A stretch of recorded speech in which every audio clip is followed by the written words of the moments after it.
مساء الخير للجميع.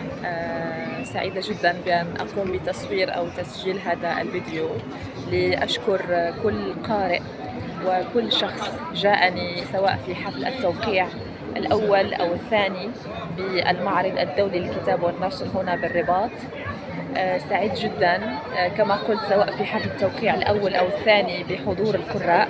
فاجأني كثيرا أنه هناك بعض القراء الذين قدموا من طنجة من شفشاون.